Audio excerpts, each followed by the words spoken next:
importancia también de la afectividad en la conducta humana. Hay un punto que dice también por qué es importante la afectividad, ¿verdad?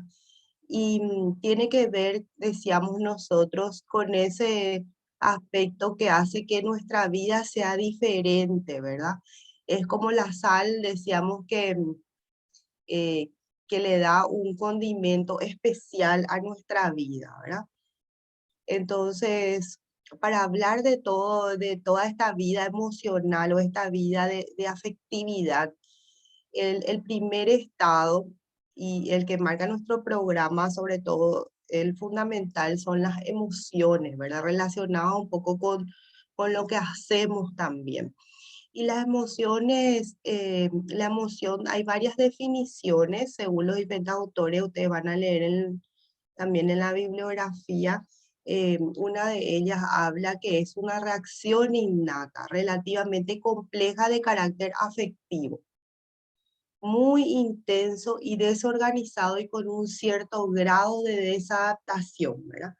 Decimos de que las emociones tienen tres tipos de respuestas: la fisiológica, ¿verdad? La cognitiva y la conductual. Eh, cuando nos emocionamos, ponemos en juego, vamos a decir, todos los procesos también de orden fisiológico. Hay respuestas o cambios a nivel fisiológico.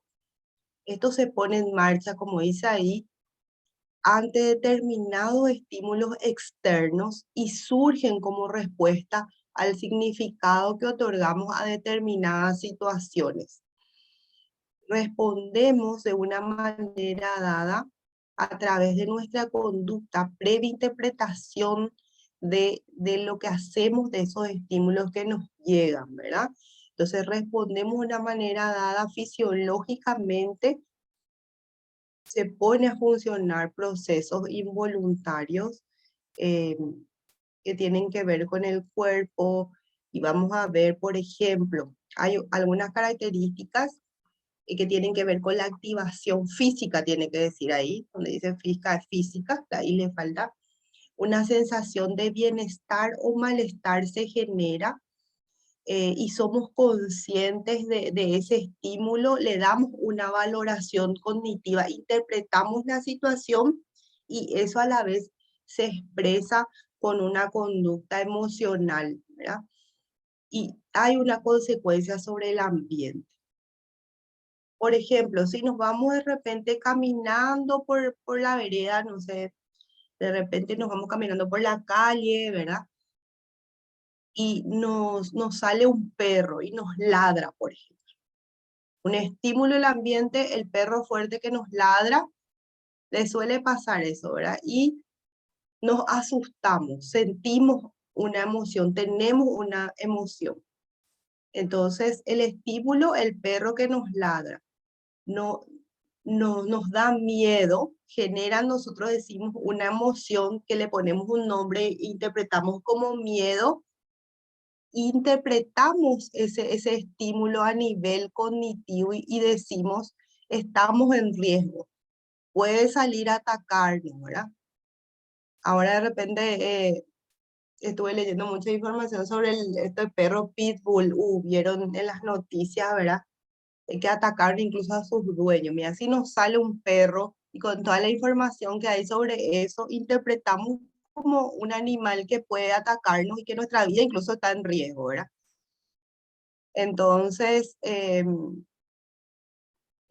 salieron mucha información sobre, también falleció hace poco un guardia, no sé si leyeron, ¿verdad? Que le atacó un venado con eh, con eso le corneó, ¿verdad?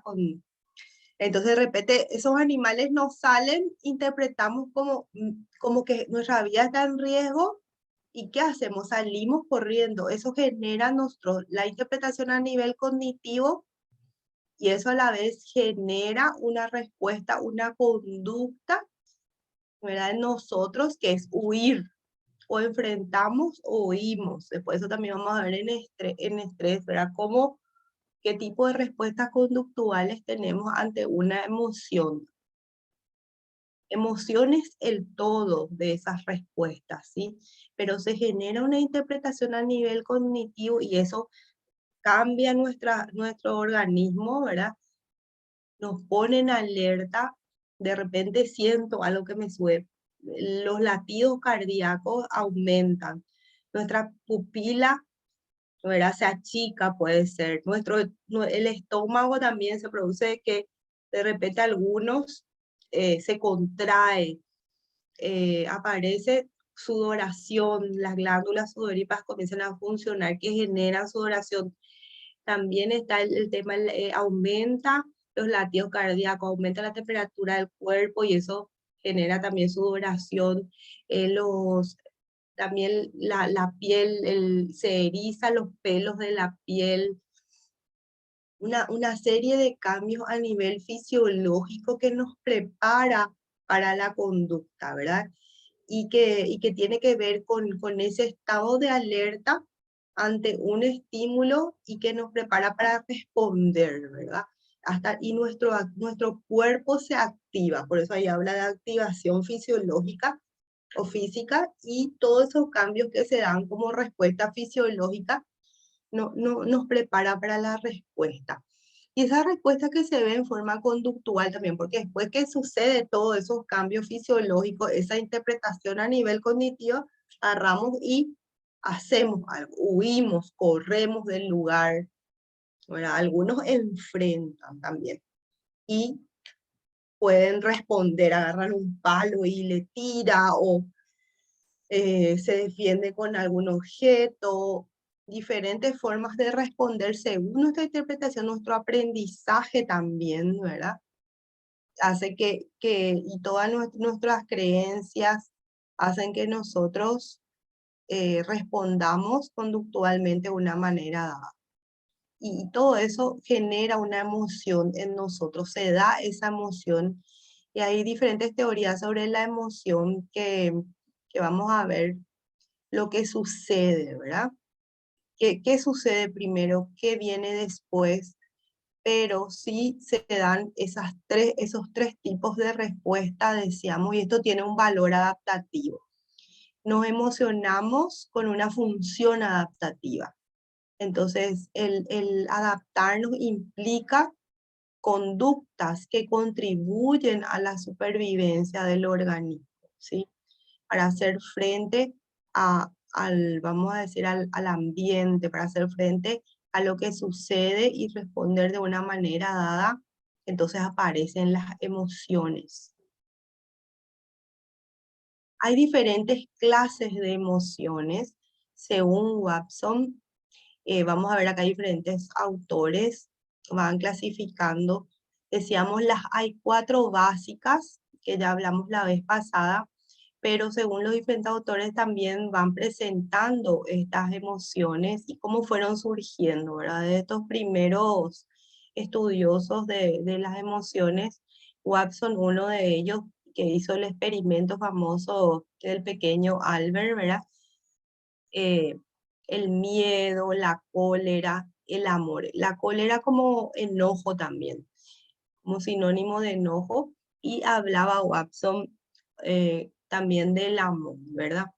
El amor hoy sabemos que es un sentimiento, pero eh, antes lo estudiaban así, no tan, vamos a decir, no tan diferenciados, ¿verdad? Unos estados de otros.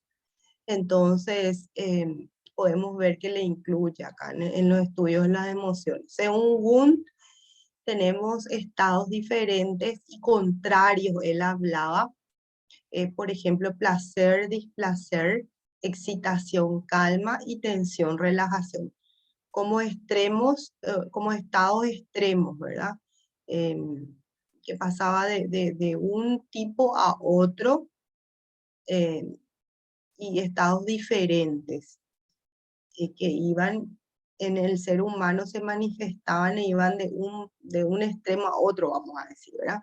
Generaban El estado del placer generaba luego necesitaba el ser humano llegar a otro estado para equilibrarse, decía también, ¿verdad?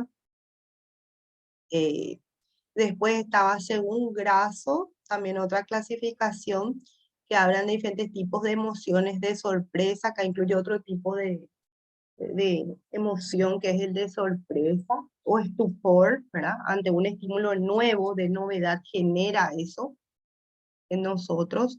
La emoción de alegría o sentimiento de lo agradable y la emoción de tristeza o sentimiento de lo desagradable.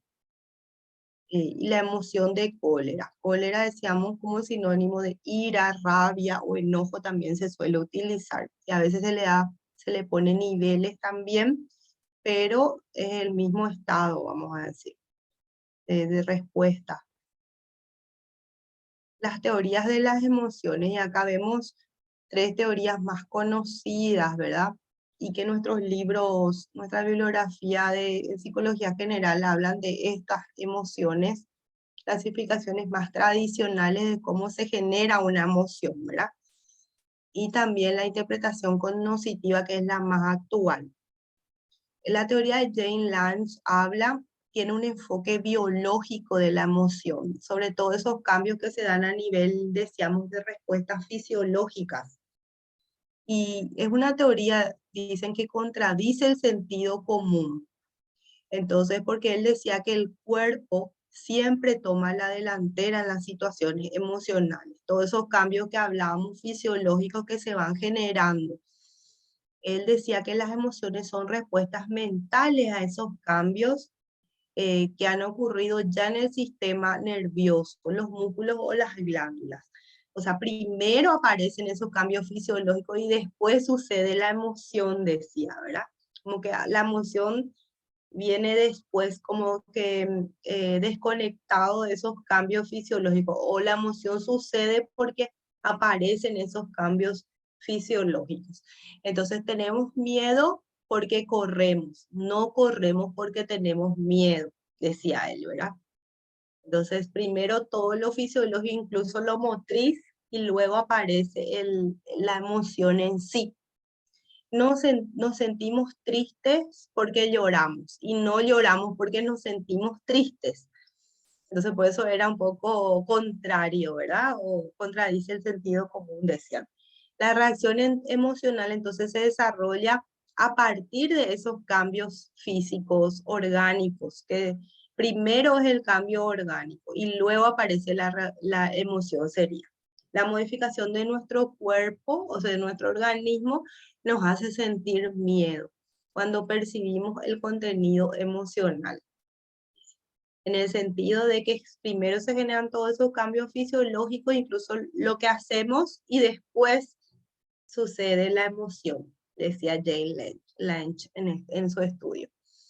Luego aparece la teoría córtico-hipotalámica de Cannon-Barr, también un poco así hincapié de estos centros a nivel cerebral que controla las actividades neuronales de la emoción, dónde se genera, dónde se interpreta la situación a nivel de estos centros que son responsables de dar orden, vamos a decir, para que se genere la emoción y por ende la respuesta conductual.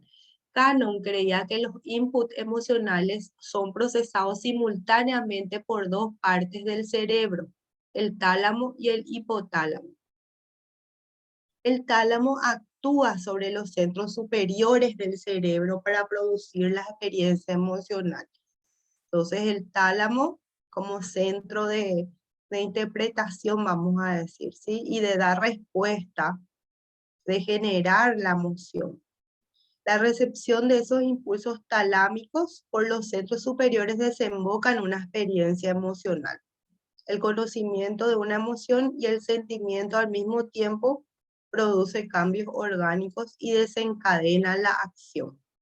Entonces, toda esa interpretación que se produce hace posible que se generen esos cambios y ahí. Este teórico, por ejemplo, ya considera como la emoción como un todo con esa interpretación, vamos a decir que acá todavía no habla de cognitiva, pero a la vez ya y las respuestas que generan esa acción. Y dicen que se da todo en un mismo tiempo, ¿verdad? Muy diferente a lo que planteaba de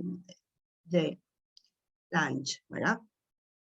Entonces veíamos que habla de toda la parte fisiológica, pero como un todo ya, que suceden con los otros tipos de respuestas que se van dando.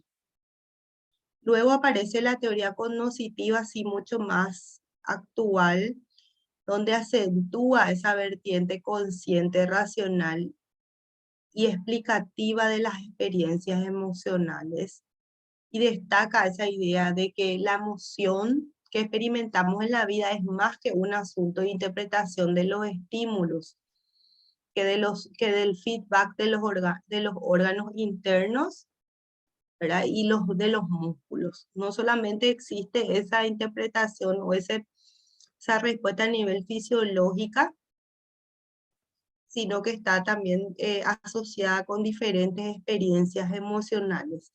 Entonces la gente experimenta estados emocionales diferentes porque interpreta la causa de la activación fisiológica de manera diferente. Y hablaba de eso, ¿verdad? De la individualidad de cada persona, vamos a decir, de cómo responde de una manera diferente emocionalmente, de acuerdo también a la interpretación que le hace, ¿verdad? Entonces, desde esta teoría se tiene en cuenta ese tríplice de respuestas que se pone a funcionar cuando hablamos de emoción, ¿verdad? Lo cognitivo, lo fisiológico y también lo conductual, lo que hace el sujeto cuando se emociona, cuando tiene miedo, cuando se enoja ante un estímulo que genera una interpretación en nosotros, y eso a la vez hace que nos lleva a actuar, ¿verdad? Y eso, cada uno tiene una manera de responder diferente y de expresar su emoción según la interpretación que le hace, que está asociada a nuestros aprendizajes previos, a nuestra experiencia que genera aprendizajes, ¿verdad? Se asocia a esos esquemas ya establecidos y debido a eso el individuo puede responder de una manera diferente, ¿verdad? Como yo les decía, algunos ante el peligro de un perro que nos va a atacar o huimos corriendo, o también podemos enfrentarle con algún objeto para protegernos, o podemos, no sé, saltar. Me ha tocado, no sé si ustedes han pasado por experiencias, por ejemplo, de robo también, ¿verdad? Si nos ponemos a pensar cómo actuamos, ¿verdad? Muchas veces interpretamos la situación de una manera dada antes de pasar por esa experiencia, pero al llegar a esa situación genera en nosotros una conducta que es interpretada, nos emociona, ¿verdad? Y eso a la vez hace que nos comportemos totalmente a veces diferente a cómo nosotros habíamos pensado actuar, ¿verdad? Es que nos emociona tanto y esa interpretación se da tan rápidamente, ¿verdad? Que hace que nosotros hagamos algo, ¿verdad? Me hace acordar cuando me asaltaron, por ejemplo, ¿verdad? Un motochorro de repente. ¿Quién no pasó por esa experiencia de repente y dice, bueno, yo voy a hacer esto, a darle nomás o tal cosa, pero después uno pasa por esa experiencia, interpreta, asocia algo, ¿verdad? A lo mejor alguna creencia de, bueno, voy a cuidar mis pertenencias, me enseñaban siempre a cuidar lo mío, a defender lo mío, Entonces, justo cuando vos pasás por eso, te emociona, ¿verdad? Te asusta, te genera una emoción, interpretas como un peligro, que está un extraño, un tipo ahí con un arma, ¿verdad? Y eso hace que uno responda de una manera, diga, no, pero es mío, esto es mío, tengo que cuidarlo, ¿verdad? y bueno, entonces se defiende, ¿verdad? A mí me hace acordar que un asaltante así me siguió con un arma y yo crucé la vereda y me protegí. Se hizo bajo, atrás de un auto estacionado, pero no le di enseguida mis pertenencias, ¿verdad?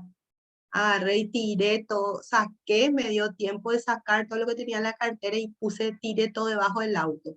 Después se me acercó y le di la cartera, ¿verdad? Pero traté de proteger lo mío, ¿verdad?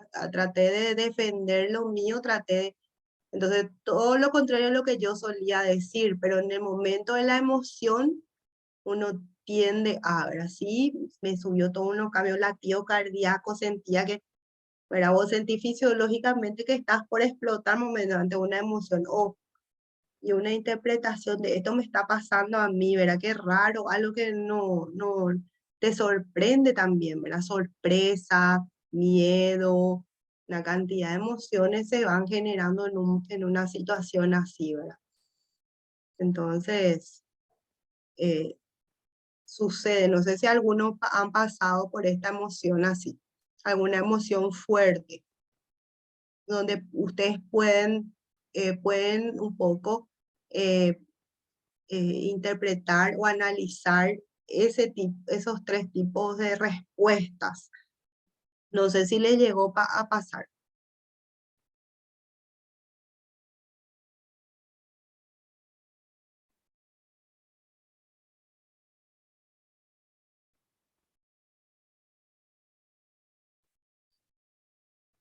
¿Alguno se anima a contar algún ejemplo? A ver si entendió cómo suceden las emociones.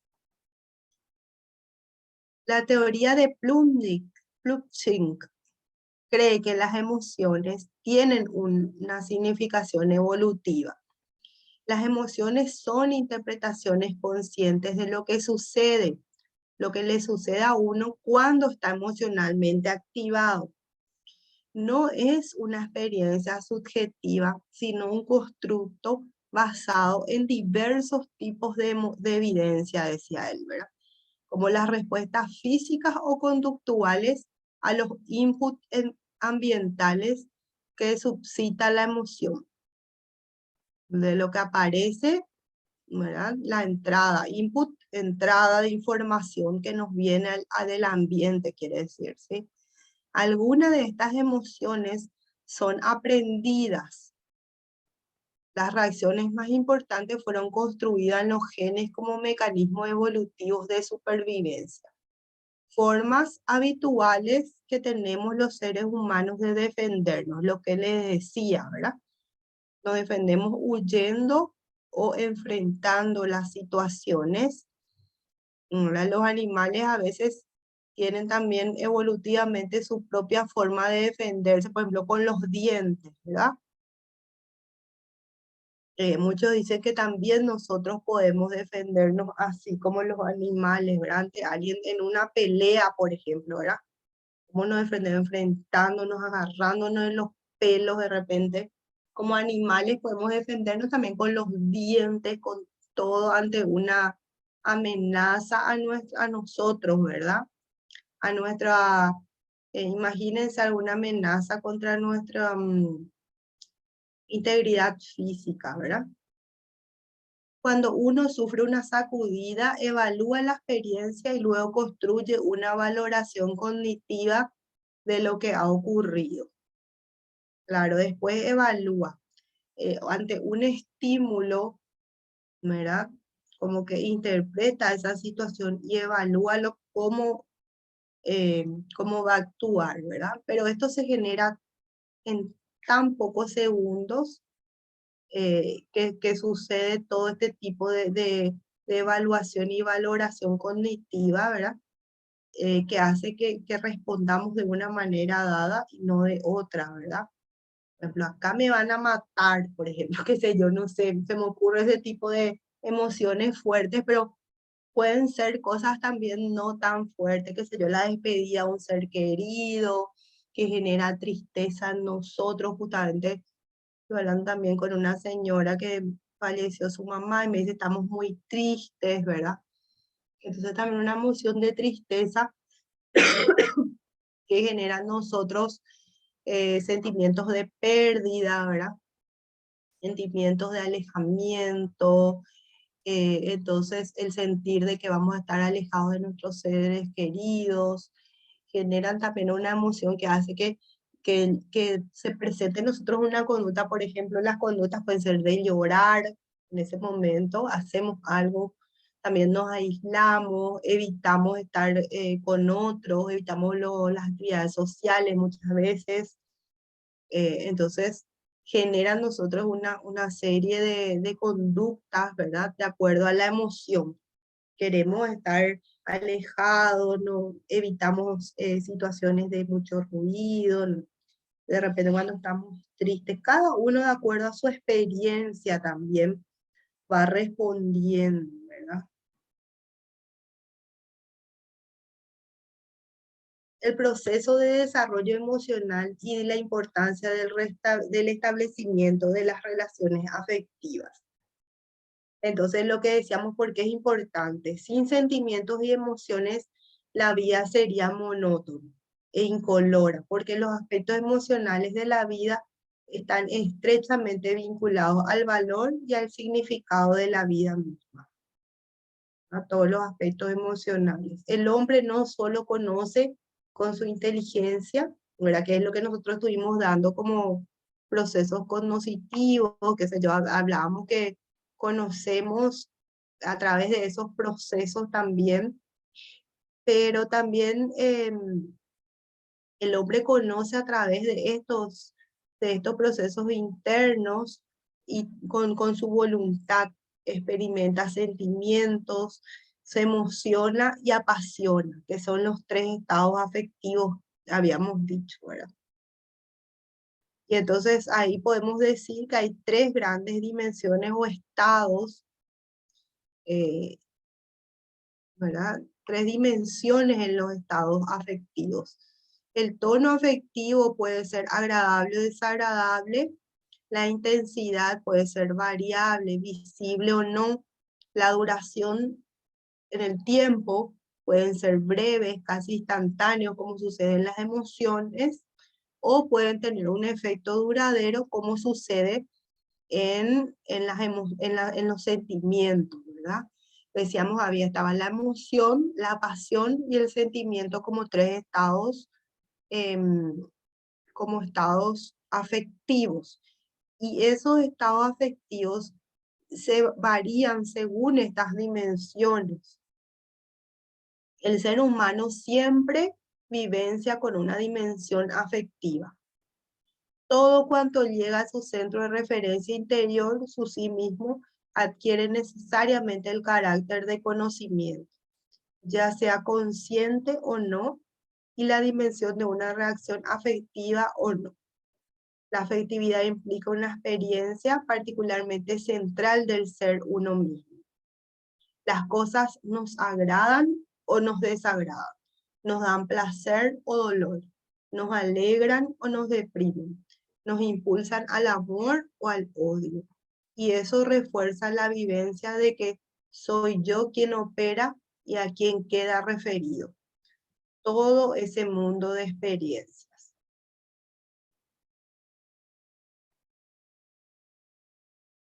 Entonces podemos decir que,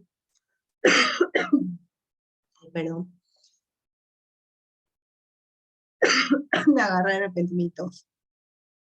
Son estados afectivos, podemos decir que son estados afectivos, los sentimientos eran más bien duraderos y de moderada intensidad. La simpatía, el amor, la compasión pueden considerarse sentimientos, eso nos dice Cerdá. Ahí me aparece Ramito de repente, me estoy recuperando. Entonces, los sentimientos son estados afectivos menos intensos y más duraderos que la emoción.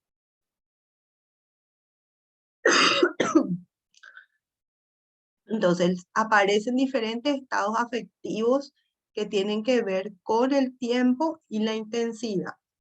Y eso es lo que le diferencian unos de otros, decíamos, ¿verdad?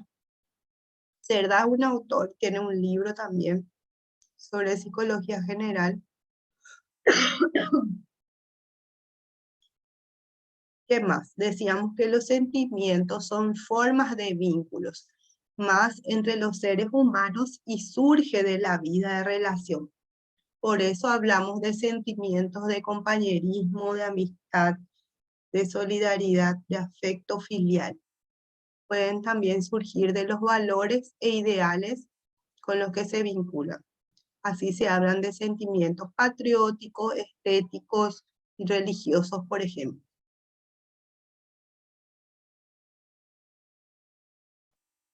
El sentimiento constituye el tono vital dominante de la existencia. Se diferencia de las emociones propiamente dichas, por ser expresiones más estables y permanentes, aunque de menor intensidad, por ejemplo. Después aparece la pasión. Hasta ahí es lo que es el sentimiento. No es tan intenso, pero es duradero. La pasión es un estado afectivo muy intenso y de una duración más que la emoción, pero menos que el sentimiento. Más o menos duradero es. Pero no es tan, eh, vamos a decir, tan corto como la emoción, pero es mucho, pero es casi como el sentimiento, pero menos, vamos a decir de nuevo, que el sentimiento. No es tan duradero como el sentimiento, pero un poquito más que la emoción.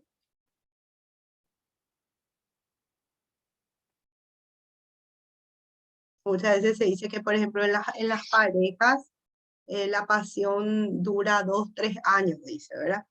Y en las parejas es muy importante que se convierta en sentimiento realmente y que dure en el tiempo ese sentir afectivo que tienen para que esto realmente cree un vínculo y sea un sentimiento, ¿verdad? Lo que hay entre dos personas.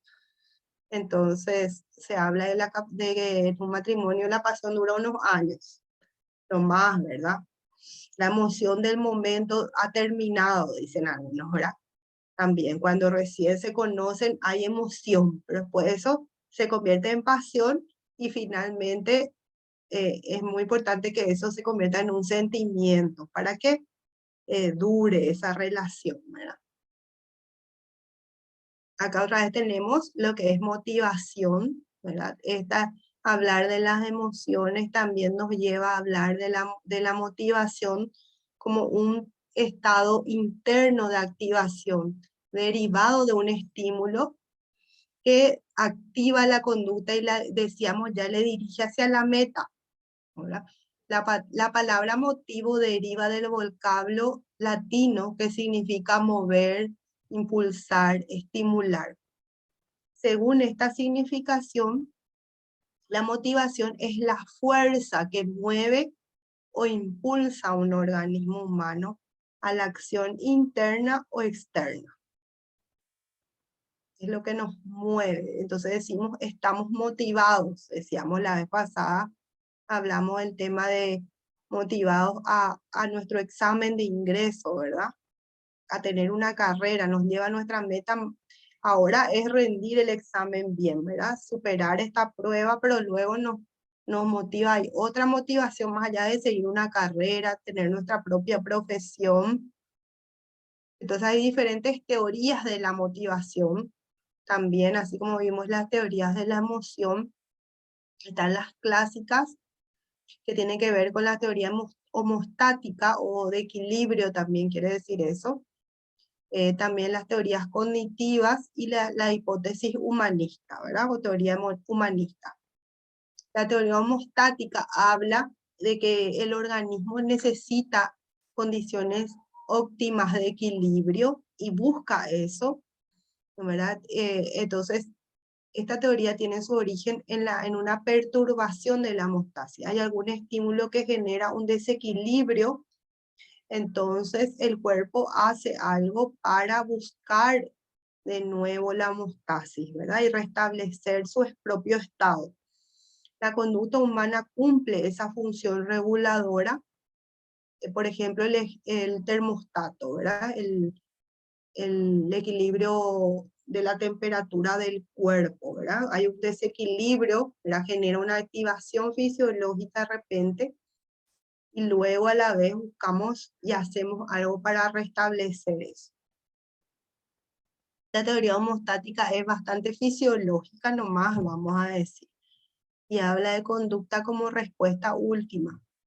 Luego está la teoría de Hull, parte del concepto de necesidad, que es una perturbación, también decía, de la homeostasis, de este equilibrio, y este proceso se va de homeostasis, sería, surge una necesidad, hay un impulso, una conducta, y luego eso genera la reducción de la necesidad. ¿Qué es lo que hacemos? Nos dirigimos hacia eso. Cuando hablamos de motivación, hablamos de iniciar algo para dirigirnos hacia, ¿verdad? Entonces ahí aparece la conducta y eso a la vez genera lo que hacemos, reduce esa necesidad inicial. La reducción de la necesidad es por sí misma reforzante. Le explicaba de esta forma el aprendizaje de toda conducta. Claro, refuerza la consecuencia de lo que hacemos, aparece la reducción de esa necesidad, hace que genere en nosotros una conducta, ¿verdad? Refuerce nuestra conducta en lo que hacemos. Como consecuencia aparece, se satisface esa necesidad, entonces refuerza la conducta y hace que nosotros volvamos a presentar esa conducta en situaciones similares, ¿verdad? La clave estaba en la homeostasis, ya que la conducta arranca de la necesidad y la reducción de la necesidad se convertirá en una instancia motivadora. Por ejemplo, estudiamos para pasar el ingreso, ¿verdad? Estudiamos para pasar el examen de ingreso. Luego, ¿qué pasa? Esa es nuestra necesidad. Surge la necesidad de aprender, de conocer. ¿Qué pasa? Estudiamos, rendimos, nos lleva a estudiar. La conducta reduce esa la necesidad, pasamos el examen y hace que pasar el examen refuerce la conducta de estudiar. Entonces yo sigo estudiando para, ¿sí? No sé si se explica, si pueden entender, así con los ejemplos. ¿Se entiende?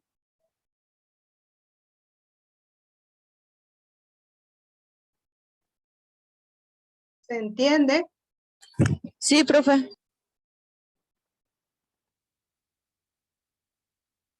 Bueno, vamos a seguir entonces con la siguiente teoría.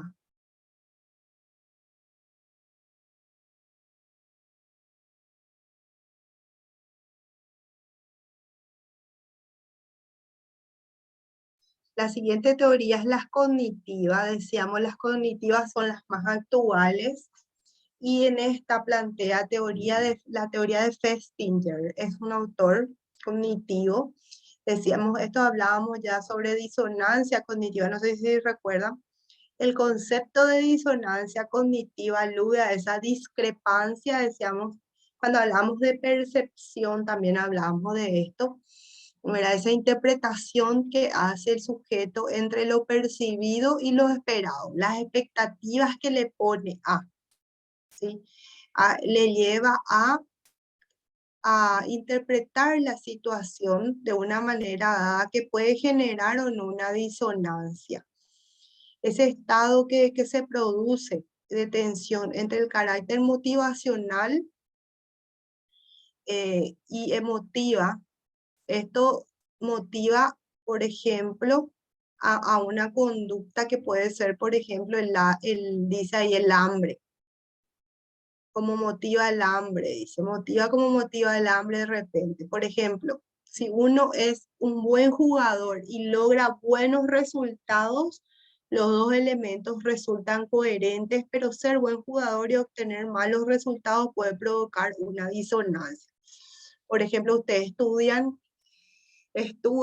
y estudiaron, pero a la vez a mí a veces me solían decir los estudiantes, estudié, profe, no sé por qué esta nota, ¿verdad? Esperan 5, qué sé yo, esperan excelente, ninguna equivocación, pero después sucede que sí, tienen alguna equivocación, entonces ahí pueden tener una disonancia cognitiva, ¿verdad? Entre lo que realmente ustedes hicieron, lo que esperan que suceda, quiero decir, perdón, y lo que realmente sucede, ¿verdad? Entre la realidad, ¿sí? Lo que se percibe como realidad y lo que ustedes, y las expectativas que ustedes tienen de resultado, ¿verdad? Entonces ahí se genera una disonancia cognitiva.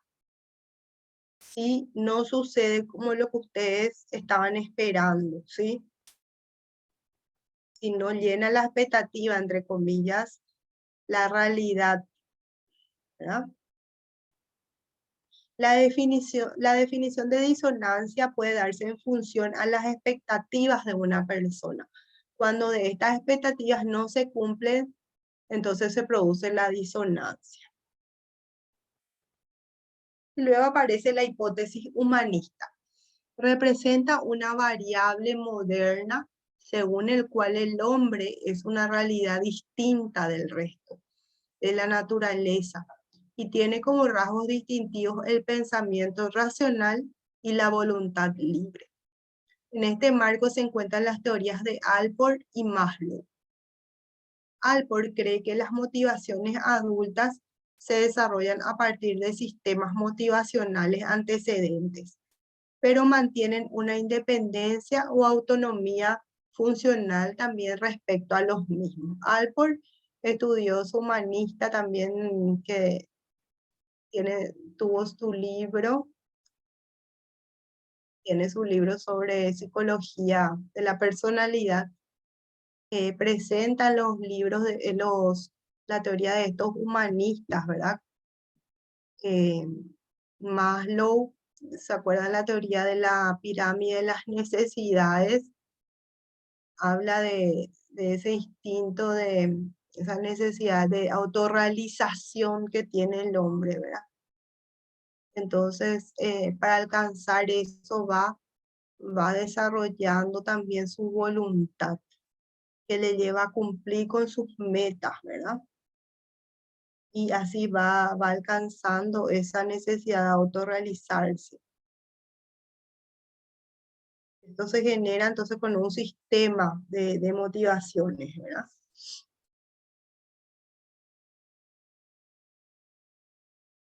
Por ejemplo, el que se ve obligado a tocar el violín para ganarse la vida, luego puede haberse enriquecido y no necesitar ya más del instrumento inicial. Sin embargo, no pueden vivir sin el violín, ¿verdad? De repente para satisfacer necesidades previas de mantenerse, como dice ahí, ganarse la vida, trabajar, pero después eso de haber satisfecho, vamos a decir, esa necesidad, eso queda como algo, vamos a decir, que tiene que ver con otras necesidades humanas de desarrollo de sí mismo, ¿verdad? Entonces se entiende. La teoría entonces de Maslow organiza las motivaciones dentro de una escala jerárquica de necesidades, ¿verdad? Cuando una motivación está satisfecha, ocupa su lugar otra que en adelante será la encargada de controlar la conducta del sujeto. La necesidad fisiológica está en primer lugar, luego la de seguridad, de amor, de pertenencia, estima, aprobación, reconocimiento, autorrealización, conocimiento y estética. Necesidades así más, vamos a decir, necesidades mucho más abstractas que tienen que ver con la valoración, eh, van subiendo a medida que van pasando en vamos a decir, la escala de jerarquía, ¿verdad? De las más básicas, que tienen que ver más bien con la supervivencia, a otras más elevadas, más abstractas, ¿verdad? Entonces primero se satisfacen las básicas para ir ascendiendo en esa escala jerárquica. Y las motivaciones van cambiando de acuerdo si se van satisfaciendo o no esas necesidades básicas, ¿verdad? ¿Se entiende? ¿Algo que quieran eh, preguntar, aclarar, algún ejemplo que tengan, algo que quieran acotar sobre el tema? ¿Qué podría ser?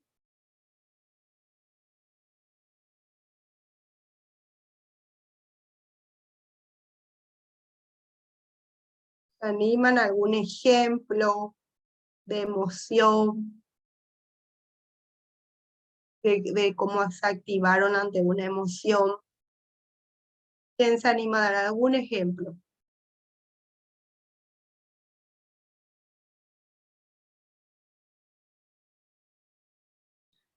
¿Puedo, profe? Sí. Con respecto a una emoción, habías hablado entre los ejemplos de, por ejemplo, cuando se te asalta. Y Ajá, yo pasé por un momento así ajá. y me habían robado el celular y fue en una esquina y Te era con ibas una, caminando por la calle. sí, me iba caminando por la calle y con una pistola, ¿verdad? Y yo sí realmente en el momento me asusté y directamente le tiré el teléfono cuando vi el arma y después salí corriendo. Y Ujú. una reacción que yo no esperaba de mí misma fuera que me empecé a reír después. Era como que realmente no esperé que yo hiciera eso porque fue un momento muy fuerte, muy difícil, pero mi reacción de reírme después de todo eso fue lo raro y como que lo que no combinaba, por así decirlo, con el momento. Y creo que Pero ahí mismo te reíste al salir después del lugar, corriste. sí, después de correr cuando, cuando entré a mi casa, cuando ya estaba un poco más segura, por Tranquila. así decirlo. Ya. Y fue cerca de tu casa, ¿verdad? Ya fue cerca de tu casa. Sí, sí, sí, fue en la esquina de mi casa, fue hace muchos años ya. Pero como decías que las emociones son como innatas, realmente no me esperaba esa reacción de mí misma y era la primera vez que me pasaba, entonces en ningún momento de mi vida me imaginé cómo hubiera sido mi reacción en un momento así. La interpretación que hiciste de la situación, ¿verdad? Eh, y es fue tu propia reacción, ¿verdad? A lo mejor otra persona reaccionaría llorando después, ¿verdad? Reaccionaría diferente a vos, ¿verdad? Sí, Entonces, sí, así mismo es. Y pudiste ahí identificar esos tres sistemas de respuesta que se dan, ¿verdad? sí, profe, la emoción directa al momento y después como una reacción fisiológica que fue correr y al estar un poco más calmada lo que fue la risa, la reacción La conducta, inesperada. claro, la conducta fue correr, lo que hiciste fue correr, la conducta ya. Y también reírte. Esas son conductas que sucedieron, ¿verdad? Cuando te emocionaste ahí de miedo, ¿verdad? Y se generó. Y esa conducta uno de correr generó después la conducta dos de reír, vamos a decir. Y lo fisiológico son las respuestas que ahí sentiste en ese momento, como decir, eso fuerte, ¿sí? ¿Qué, por ejemplo, sentiste a nivel fisiológico? ¿Puedes recordar? Me acuerdo que me asusté y me fui un poquito para atrás, retrocedí un poco, eso es lo que recuerdo. Eso es conductual, pero no te acordás si Ajá. es que te comenzó a latir el corazón más rápido. Sí, sí, y me tembló la voz también. Ujú. Eh, Y que tuve miedo, eso es lo que recuerdo. Ujú. El miedo es como esa interpretación que hacemos de que algo se pone en riesgo en nuestra vida, estamos ante un peligro, ¿verdad? Eminente. Y los cambios fisiológicos, a lo mejor sudaste, temblaste, todo eso tiene que ver con los cambios fisiológicos. Se te secó la garganta, ¿verdad? Puede ser esos cambios fisiológicos que recuerde, pero muchísimos cambios se dan que a veces ni nos damos cuenta y esa es la emoción. Todo eso que viviste y ese triple sistema de respuesta fisiológico, cognitivo que dijiste, esto es un peligro, evaluaste la situación como un peligro, le tiraste, hiciste eso, la conducta, le tiraste el celular, corriste y después te reíste. Esas son tres conductas. El fisiológico es todo lo que se genera, esos cambios que decimos temblaste, a lo mejor se te cerró el estómago, se te secó la boca, aumento de latidos cardíacos, se te erizó la piel, ¿verdad? Sudaste, eso todos los cambios fisiológicos. Y después lo que genera, saliste corriendo, ¿verdad? Entonces se generó eso, ¿sí?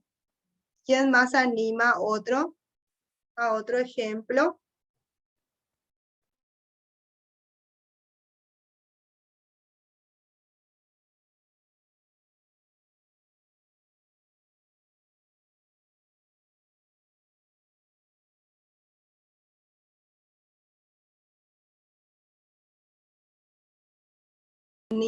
¿Se animan a otro ejemplo?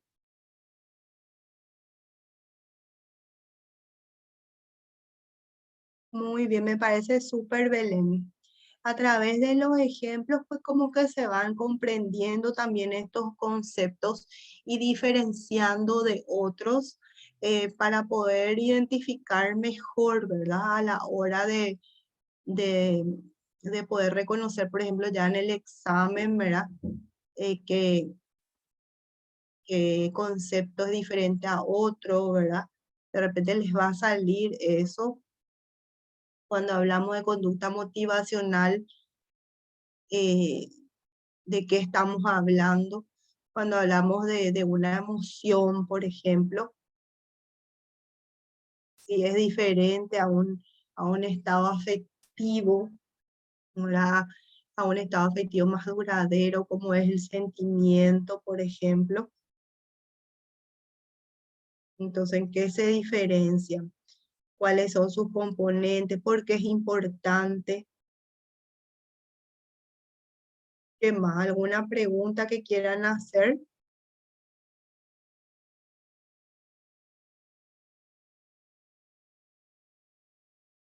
Vamos a ver qué más. Acá en este ejemplo, en esta unidad, teníamos también lo que es autoestima. Acá yo les voy a mostrar también el concepto un poco de autoestima.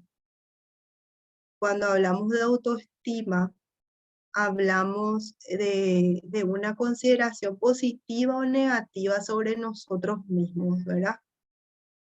Nos lleva un poco a tocar este tema también. Eh,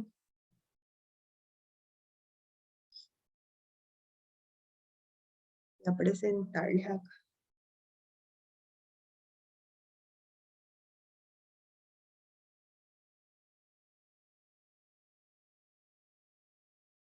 Otro de nuestros puntos, entonces, importantes es autoestima e identidad, ¿verdad?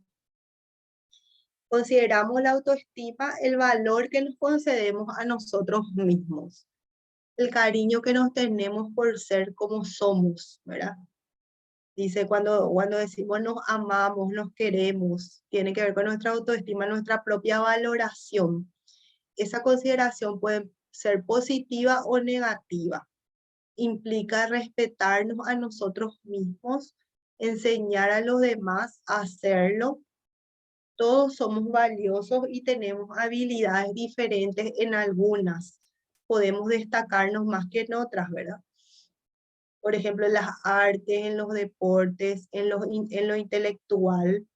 También debemos saber si hay algo que cambiar y nunca es tarde para empezar a cambiar, ¿verdad? Uno se va desarrollando a lo largo del tiempo y también se dice, vamos desarrollando nuestra autoestima, ¿verdad?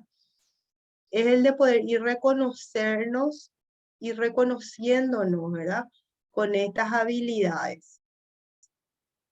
Cuando hablamos de identidad va asociado a la autoestima porque es esos factores que nos permiten distinguirnos a unos individuos de otros,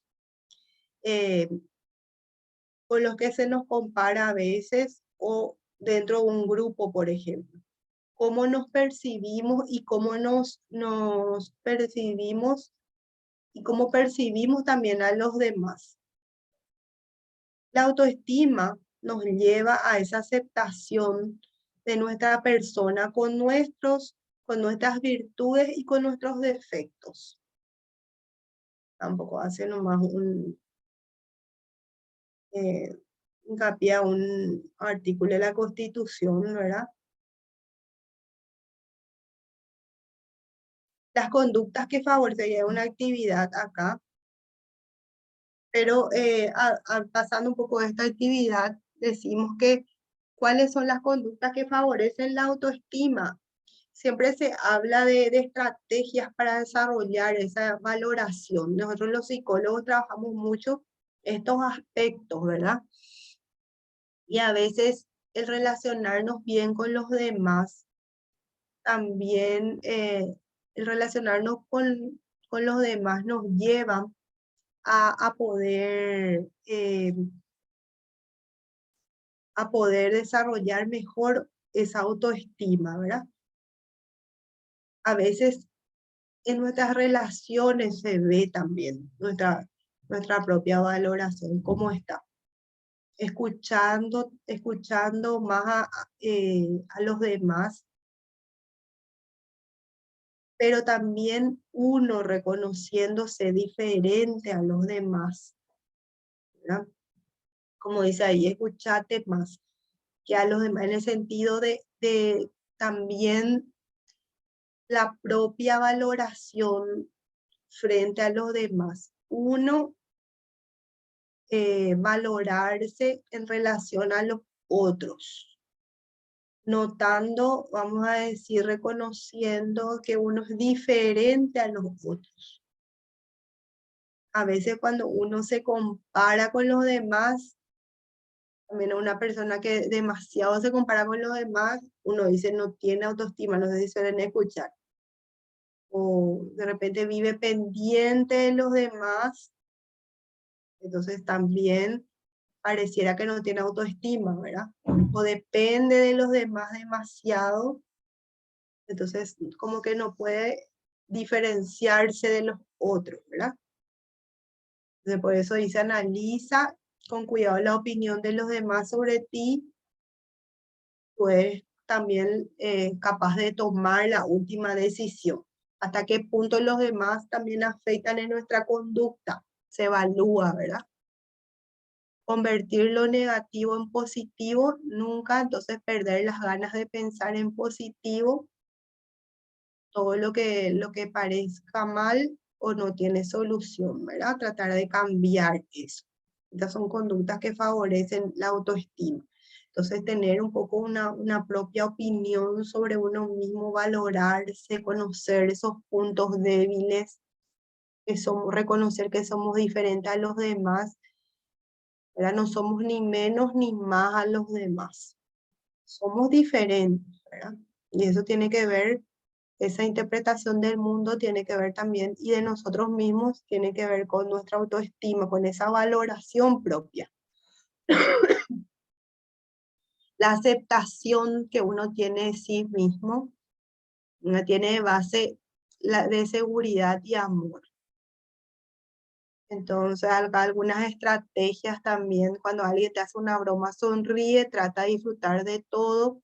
A veces hay cosas que te pueden poner tristes, pero eso es temporal, pasa, ¿verdad?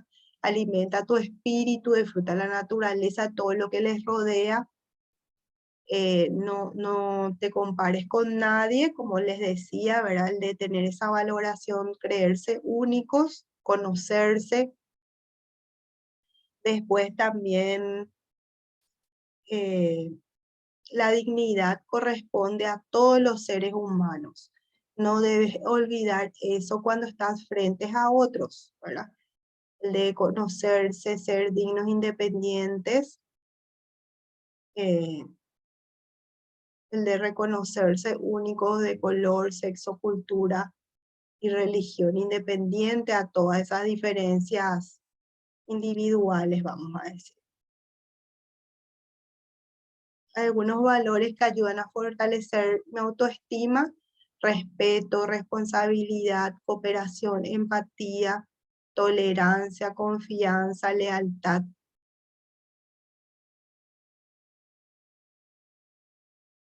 Implica sentirse bien consigo mismo. ¿Qué implica eso? Sentirse bien consigo mismo, enriquecer su vida, aceptar los retos, se esfuerza por ser la persona que quiere llegar a ser. Una persona con autoestima presenta estos indicadores, ¿verdad? Ser tolerante, solidario, tener seguridad, solucionar sus dificultades. Entonces eso ayuda a fortalecer la autoestima y son indicadores que nos hablan de esa valoración propia. Acá hay el compromiso, hay unas actividades que se logran, ¿verdad?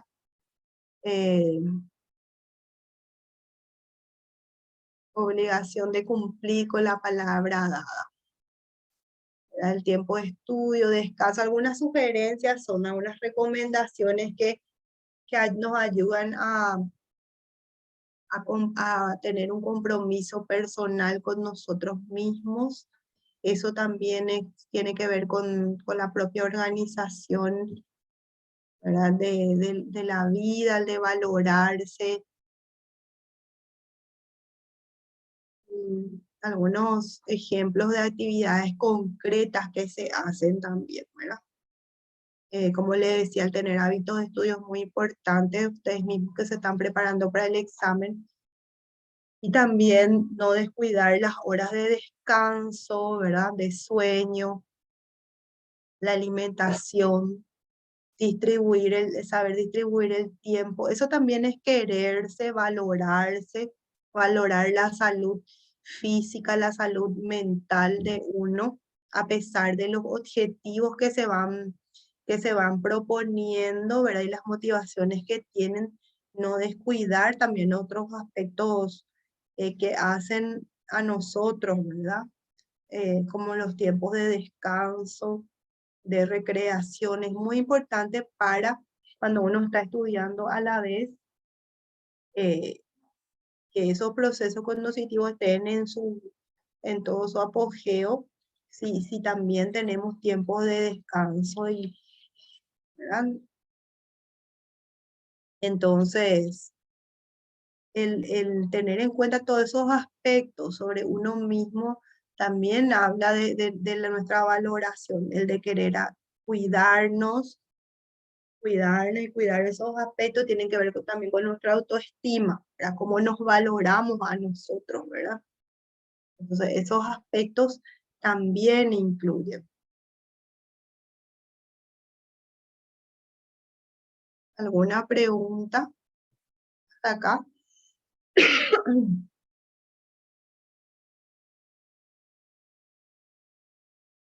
Y el último punto, vamos a ver, vamos a ir avanzando sobre estrés. El último punto tiene que ver con el estrés. ¿Qué es lo que es el estrés? Escuchamos siempre hablar sobre estrés, ¿verdad? Y famoso se utiliza popularmente: estoy estresado, ¿verdad? Ya estoy estresado con esto, ¿verdad? Con demasiadas cosas que tengo que estudiar, ¿verdad? ¿Suelen usar ustedes en su lenguaje? Demasiadas cosas tengo para estudiar. ¿Qué más?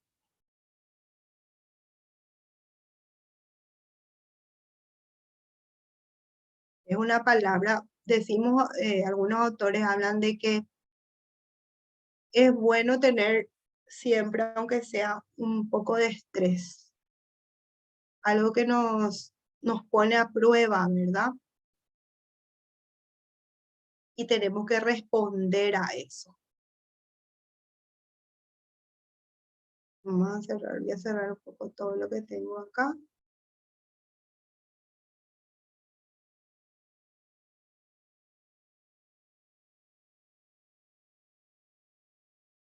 Vamos al siguiente punto. Ay, no vas encontrando mi...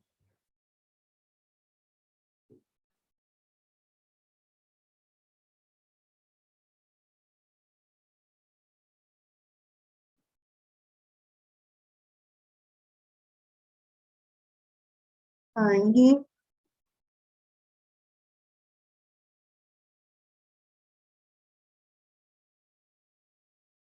ahí no ven, ¿verdad?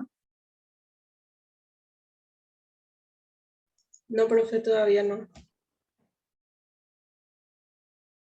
Ahí recién. Ahí. La respuesta corporal ante cualquier demanda de una situación Selye hablaba de que daba esta definición de lo que es estrés. Alguna situación que demanda, ¿verdad?, una respuesta nuestra. Esa respuesta, sobre todo corporal, decía él, le da también una interpretación muy fisiológica. Un médico era Selye, entonces ahí hablaba de estrés, esa respuesta que teníamos que dar. SAC, también conocido como SAC, decía el síndrome de adaptación general. Y hablaba del estrés como un síndrome de adaptación general que tiene etapas de alarma ante un estímulo, de resistencia, el cuerpo resistía hasta llegar a un agotamiento.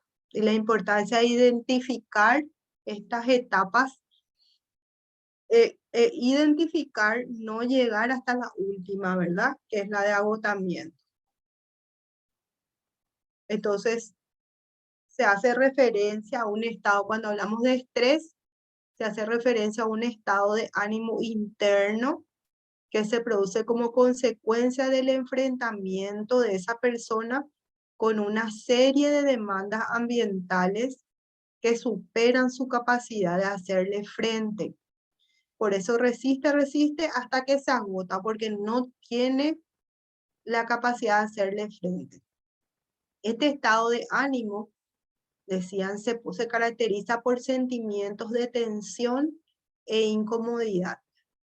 Se genera un estado de tensión e incomodidad, porque no puede el sujeto responder a todas las demandas ambientales. Hay un conjunto de estímulos, ¿verdad?, que nos vienen del ambiente, que son estresantes agudos, limitados en el tiempo. Secuencias estresantes crónicos, crónico dice 2 veces una vez, nomás tiene que ser.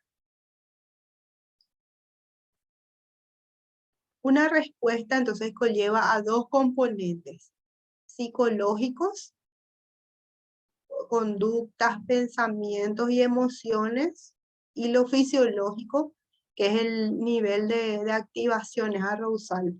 Se eleva el nivel de activación.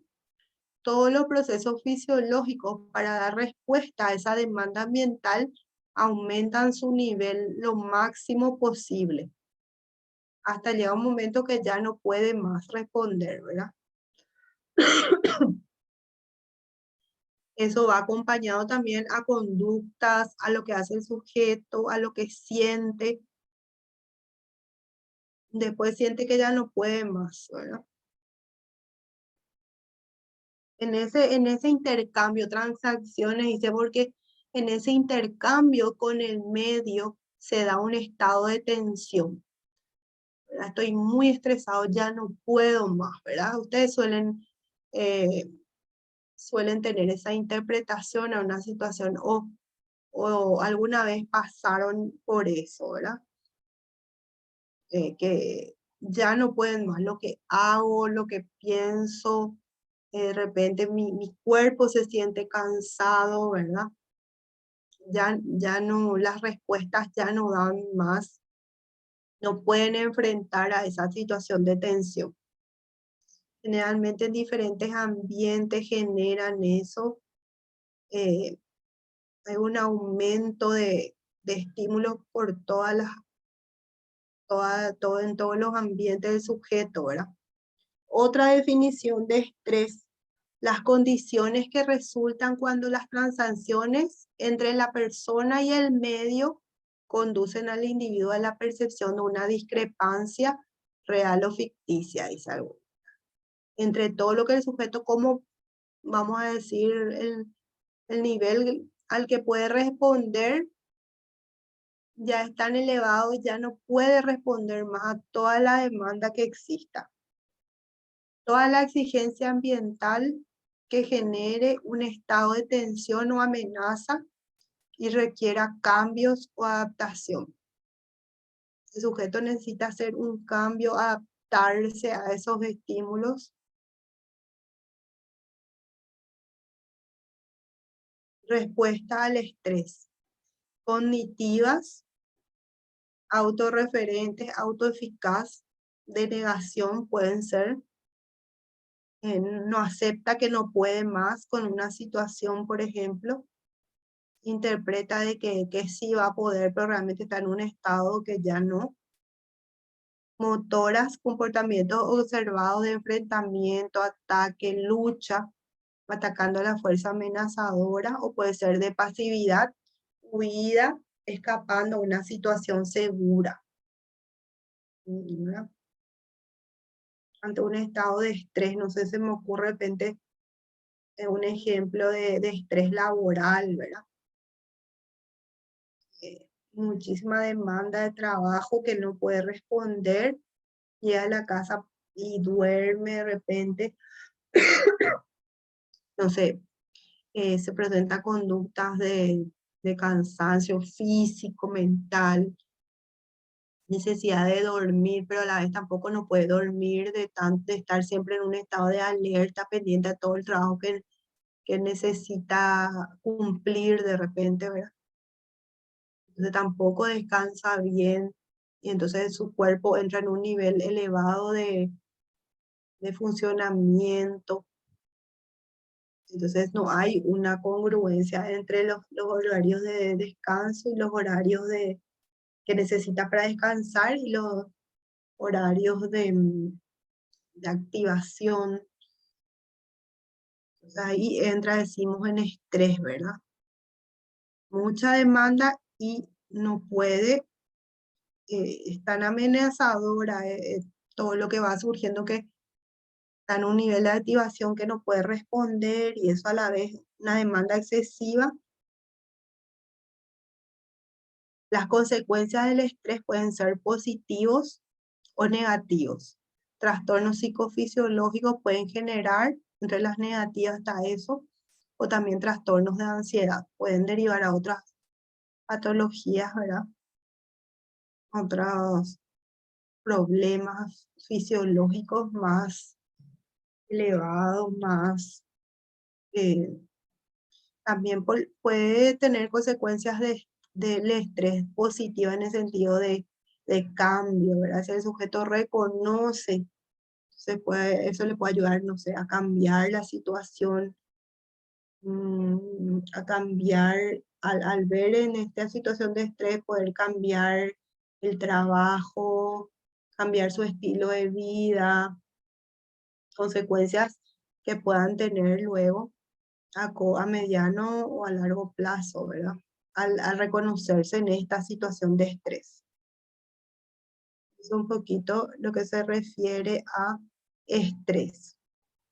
Profe, Sí. ¿podríamos volver a aquella diapositiva que explicaba también el concepto de estrés, que decía otra definición?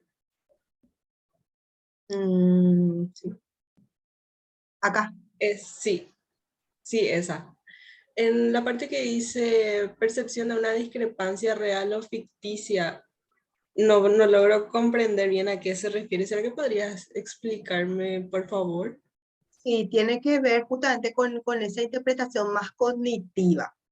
Realmente es generado por una situación real, amenazante, de demanda que viene del ambiente, o también puede ser, vamos a decir, percibida por el propio sujeto, ¿verdad?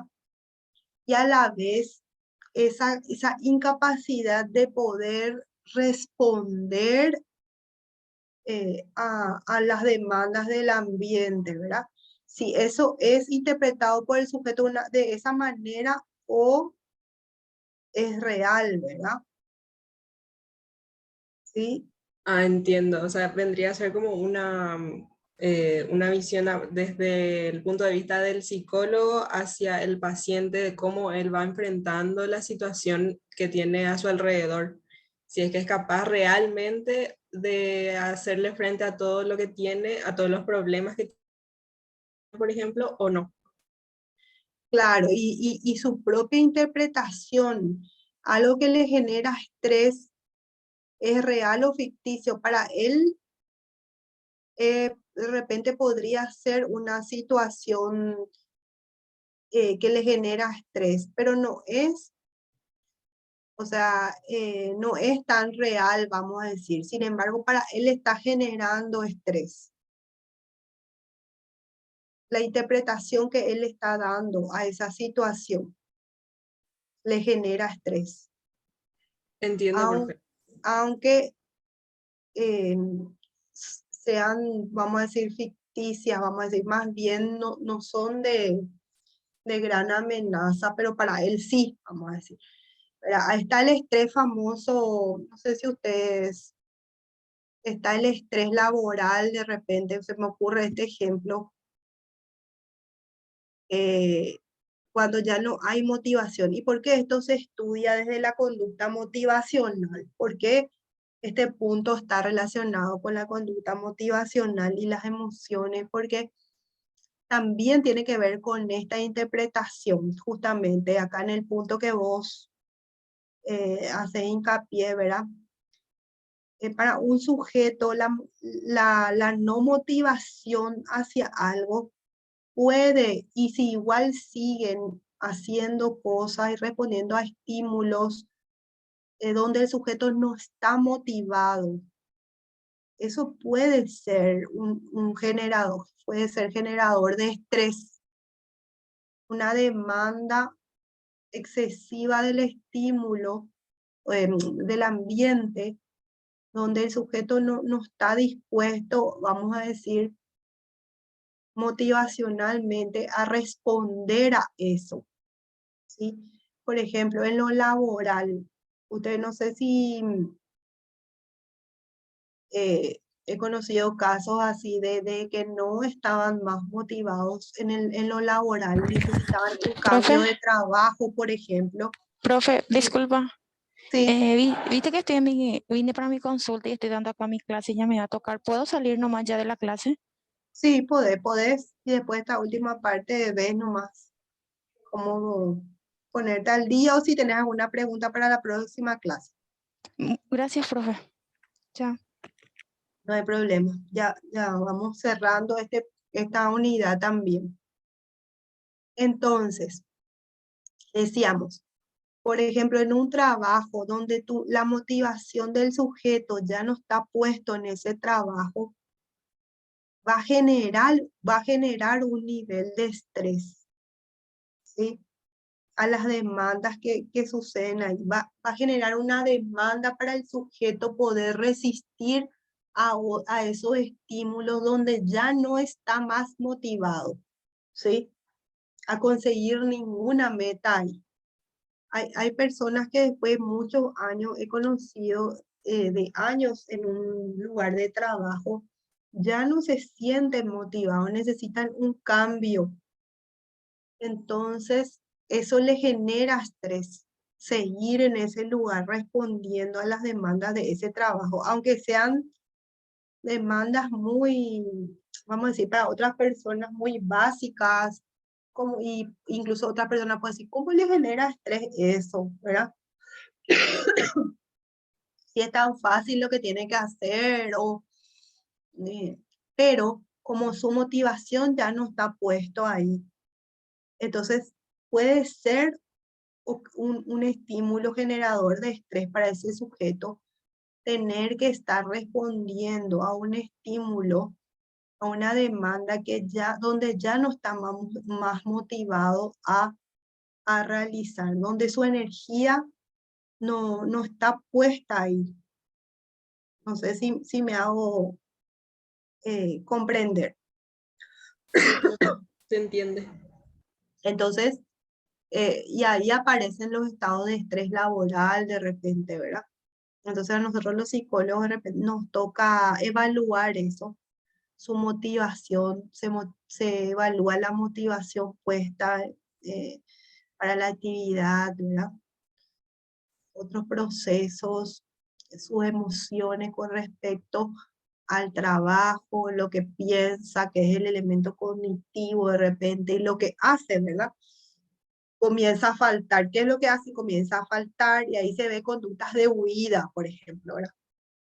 Comienza a faltar al trabajo, hay ausencias repetitivas, de repente hace mal su trabajo en una actividad que hace años, mira, les cuento hacia unas situaciones que son ejemplos reales, ¿verdad? Años en un trabajo y de memoria, vamos a decir, maneja la actividad, pero comienza a fallar, a tener errores en el trabajo, porque ya no, y eso tiene que ver con su motivación para el trabajo y porque están en un estado de estrés de responder ante algo que no quiere, que está siendo bloqueado cognitivamente, emocionalmente incluso. Entonces, ¿eso cómo afecta? ¿Cómo afecta y eso se da en forma de respuestas incluso fisiológicas, están alerta, no puede dormir bien, le preocupa eso, ¿verdad? Profe, creo que eso se Entonces, suele ver mucho también en personas que están, que ya renunciaron, pero que están en su periodo de preaviso todavía y siguen yéndose al trabajo por eso, o cuando están cerca de jubilarse. ujú, así mismo es, o sea, preaviso y todo ese último mes que tienen que cumplir, ¿verdad? Ya no quieren irse y entran en un estado de estrés. De repente, cómo interpreta la situación y ese elemento cognitivo es muy importante trabajar. Nos toca a los psicólogos, ¿verdad? De repente acompañar este proceso trabajando estos elementos, ¿verdad? Que decimos cognitivo, motor, ¿verdad? Estos comportamientos que se observan, cómo hacer para cambiar en el sujeto y a la vez puedan tener, no llegar a estresarse, ¿verdad? Que esté resistiendo, pero no llegue a la última etapa que decíamos acá, que es de agotamiento, poniéndonos a estas etapas, ir evaluando en qué etapa del estrés está en el primer nivel, decíamos, en la primera etapa de alarma todavía, que algo está sucediendo que, ¿verdad?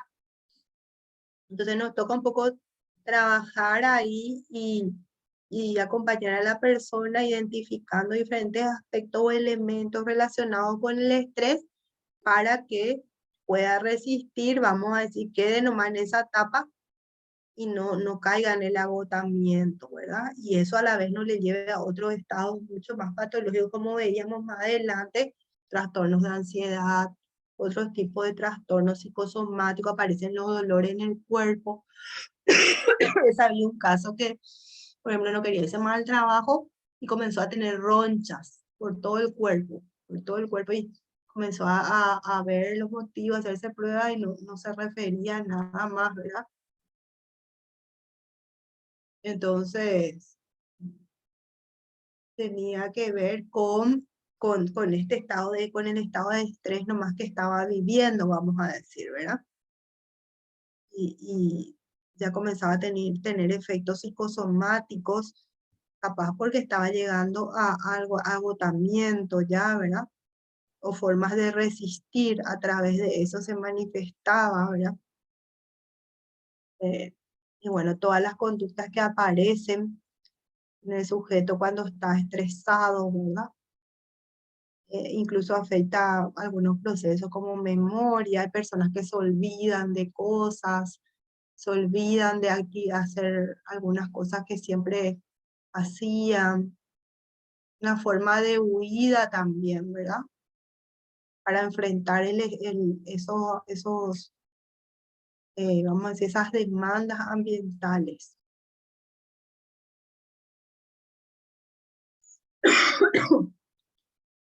Me estoy recuperando yo del COVID. Estoy todavía con un poco de tos. Hay que cuidarse ahora. Además de las demandas ambientales, aparece todo este tema, ¿verdad? De, de las enfermedades, ¿verdad? Esto es una situación de estrés muchas veces, el de haber pasado por este tipo de enfermedades y encima en esta situación pandémica, ¿verdad? Nos tocó muchísimo a los psicólogos trabajar el tema de los trastornos de ansiedad debido a esto, que en todos los trastornos de ansiedad está la emoción de miedo en la base, ¿verdad? De los trastornos de ansiedad. En el estrés también hay emociones asociadas, ¿verdad? Depende, decíamos, cómo es interpretada la situación también, de no poder afrontar, ¿verdad? El de poder salir adelante, el de poder recuperarse, eh, muchos aspectos que tienen que ver también con ese elemento cognitivo, ¿verdad? Y después lo que vamos haciendo para enfrentar o no una situación diferente para todos nosotros, ¿verdad? Y esta situación de pandemia nos enfrenta un poco a eso, ¿verdad? A tener que adaptarnos a una nueva situación y si tenemos los recursos necesarios para hacer frente o no a esa situación. Y tiene que ver también con nuestras propias habilidades, ¿verdad? De enfrentamiento. Entonces eso puede generar estrés o no como consecuencia también de todo lo que estamos viviendo, ¿verdad? Hay que seguir cuidándose, eso sí, seguro, ¿verdad? ¿Alguna pregunta hasta acá?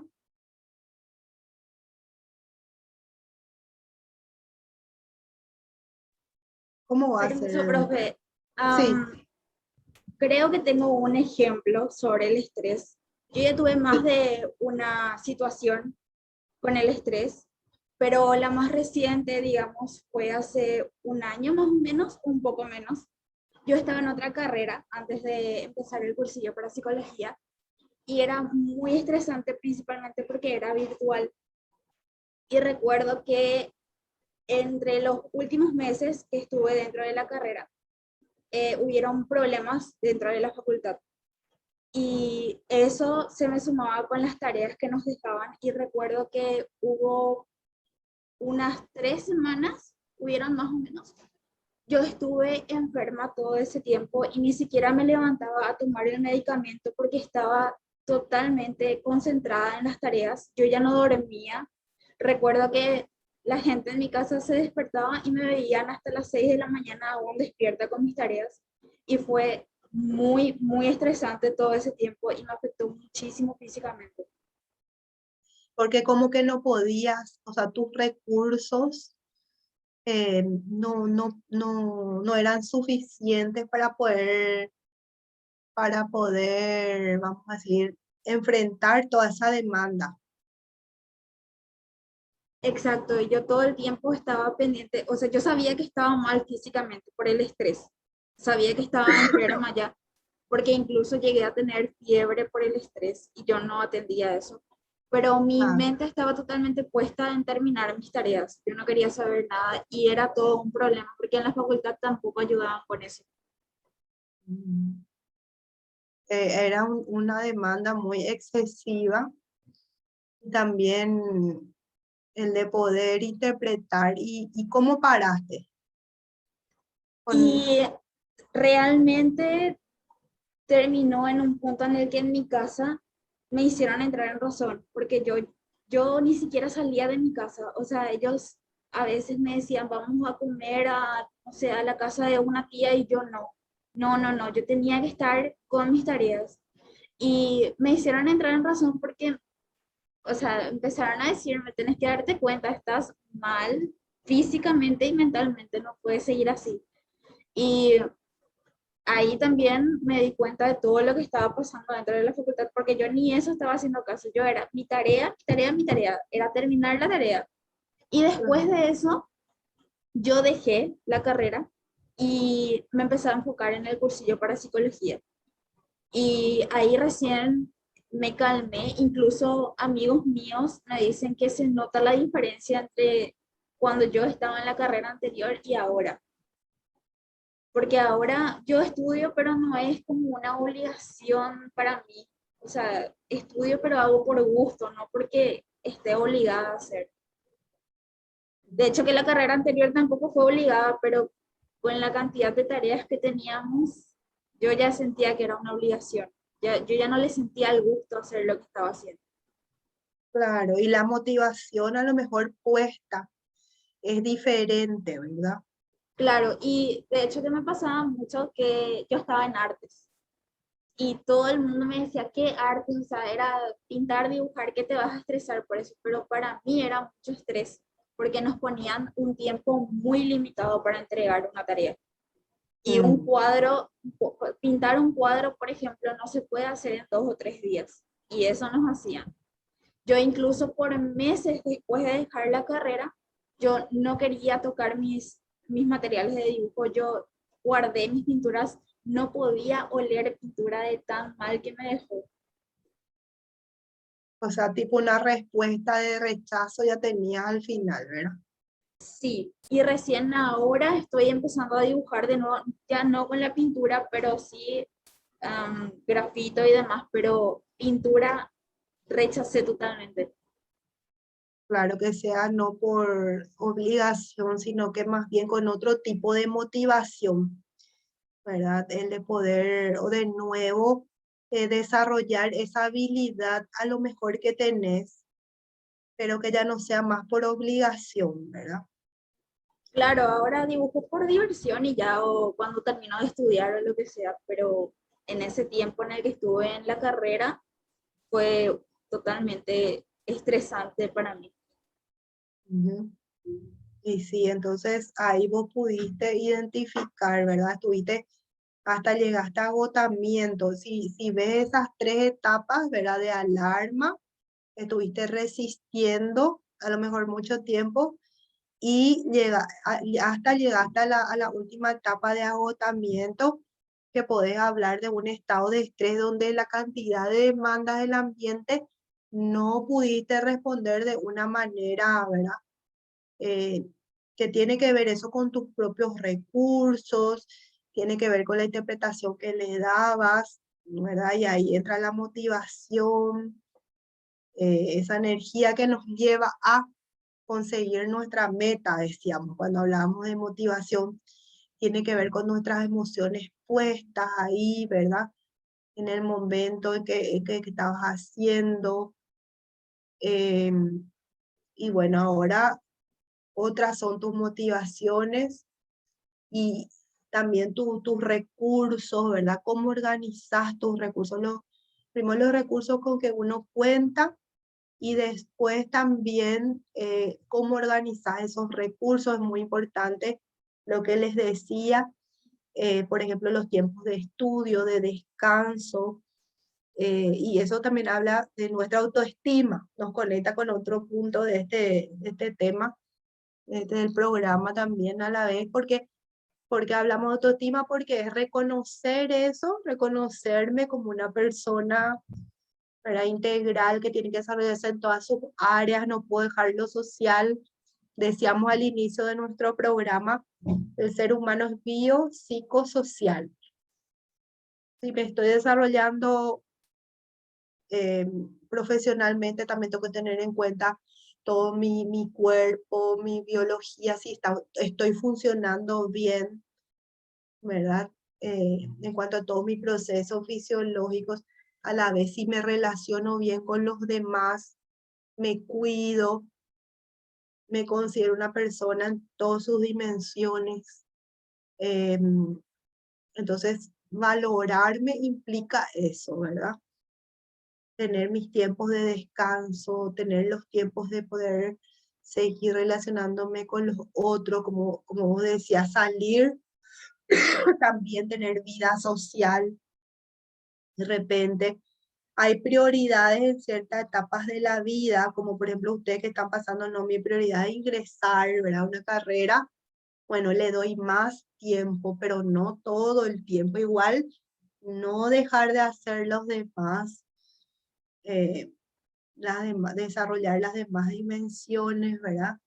El ser humano. Eso también es conocernos, conocerme, valorarme, respetarme, eh, cuidar mi integridad física, social, en todas mis dimensiones como ser humano, ¿verdad? Eso tienen que siempre estar pensando en las motivaciones, si responden, cómo uno se siente, en qué estado está, ¿verdad? Si está estresado, no, estoy resistiendo a algo, no, no estoy pudiendo, mis motivaciones son estas, pero a la vez no estoy pudiendo, ¿verdad? Tener claro eso y como decía, si es que uno no se da cuenta, pedir ayuda también, que a veces estamos tan metidos en algo que no nos deja ver más allá de nuestros propios horizontes, se dice, ¿verdad? Entonces a lo mejor otras personas de nuestro ambiente nos dicen, nos pueden ayudar a evaluar las diferentes dimensiones, ¿verdad? Yo quiero esto, necesito esto, pero estoy pudiendo o no, estoy dejando demasiado, qué áreas están afectando, ¿verdad? El estrés de repente afecta todas las áreas pareciera, ¿verdad? El sujeto está siendo disfuncional para manejarse en las diferentes áreas de su vida. Entonces hace que también fisiológicamente me está afectando, ¿verdad? O le afecta al sujeto y eso se ve, ¿verdad? En todas sus características, con todas sus características se ve que el sujeto no puede más responder en ninguna de las dimensiones de su vida, ¿verdad? Y bueno, y parar ahí y poder reevaluar y cambiar la situación. De repente a los psicólogos nos toca eso, ¿verdad? Ayudar a evaluar y luego también acompañar el cambio, ¿verdad? Hacia conductas más funcionales para el sujeto, que le ayude a llevar una vida de mayor bienestar, ¿verdad? Entonces ese es nuestro objetivo como psicólogos. No sé, ¿alguna pregunta más que haya? ¿Se entendió este tema?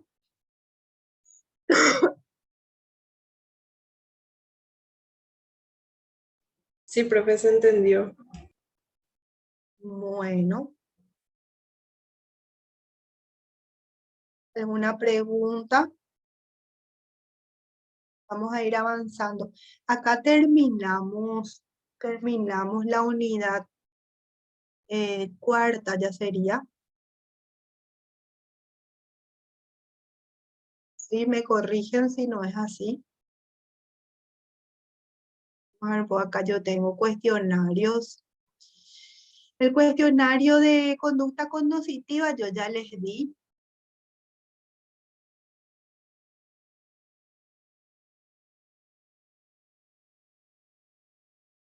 Conducta cognitiva. Y luego viene ya Yo ya les di, o no.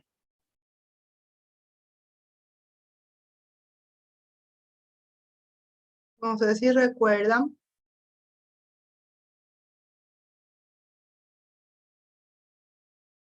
Acá les muestro conducta humana cognitiva. Son hasta varias preguntas tiene, hasta miren todo lo que tiene, hasta 21. No sé si quieren sacar foto.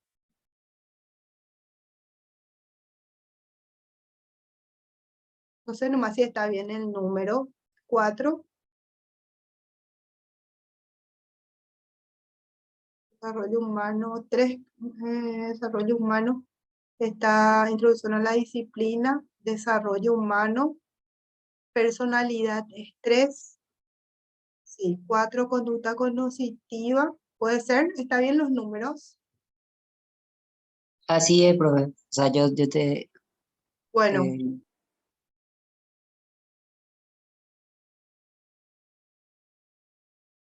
no sé si quieren quitar foto o algo, ya, para tener. Va hasta la 21.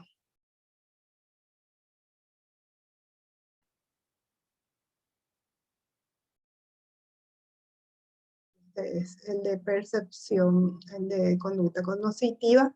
Y después, ahí pudieron quitar foto. Yo al menos sí, profe. Bueno, hasta la 21. Y luego, en la otra ya de esta última que vimos, motivacional, vamos un poco. Acá tengo, amor.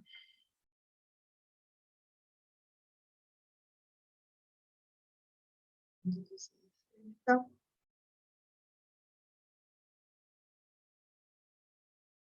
Unidad 3, lo que tengo acá de personalidad, yo ya les di. Sí. Hasta la cognitiva. Un poco.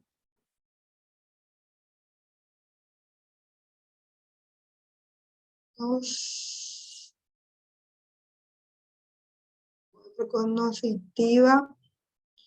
Y la última es motivacional, la 5. No, no tengo acá. Les voy a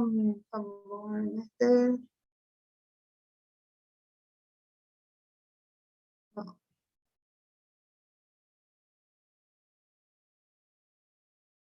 Les voy a preparar un poco. Voy a buscarles el de... Entonces nos va a faltar el cuestionario de la conducta motivacional y emotiva. Y luego está la conducta social, es la última unidad, que ya vamos a empezar la próxima clase.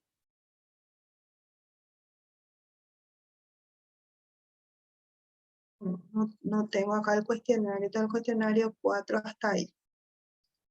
Unidad 5 y después tenemos la unidad 6, que es la conducta social.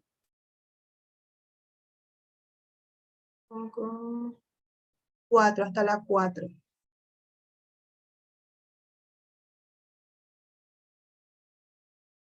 Hasta ahí es lo que tengo.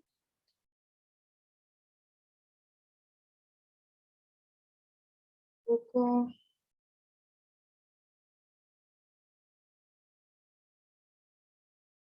Bueno.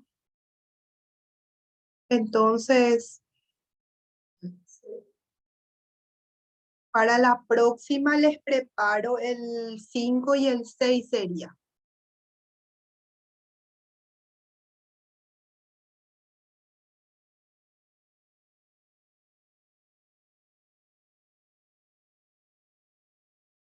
¿Sí? Entonces, Dale, el profe. el de conducta motivacional y emotiva y el de conducta social que ya vamos a empezar a dar la próxima clase. Ya vamos terminando y bueno, vamos a ir viendo algunas preguntas que ustedes tengan. No sé, Sergio, si podemos, no sé si tenemos más clases, tenemos marcados más todo enero, ¿verdad?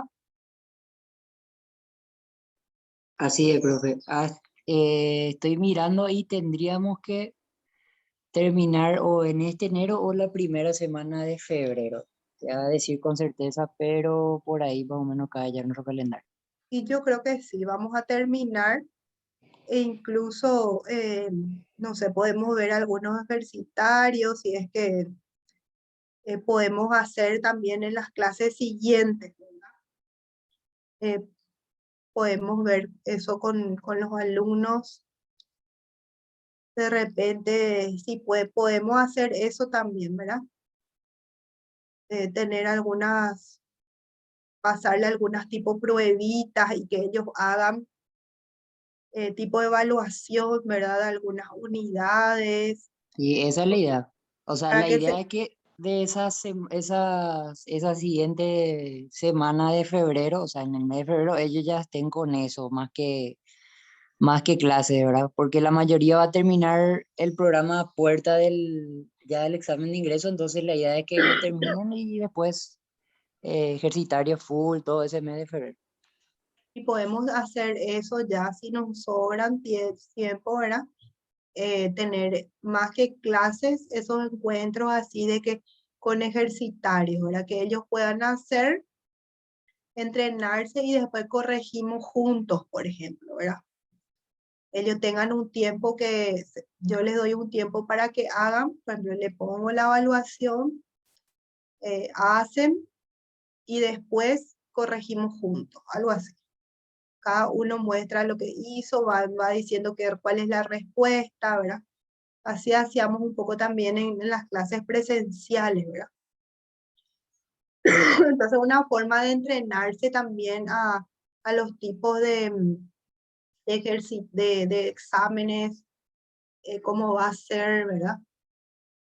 Y van ya viviendo reconociendo las respuestas, ¿verdad? Yo de repente voy a buscar mis materiales. Yo creo que tenía así exámenes así de exámenes, por ejemplo, de todas las unidades ya, con varios puntos, de 50 puntos, por ejemplo, ¿verdad? Entonces, para poder presentarle y que ustedes hagan, vayan haciendo.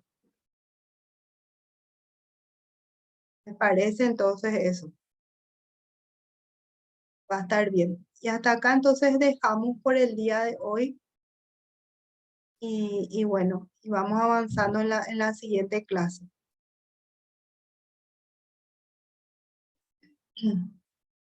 Gracias, profe. Nos vemos en la siguiente clase. Bueno, Chao, nos chao. vemos. Chaucito. Chao, Gracias. chao. Gracias, profe, nos vemos. Chao, gracias por la participación. Profe, quería consultarte un poco algo si antes de que te vayas. Decime. Sí, Profe, viste que yo le estoy ordenando a los chicos en sí.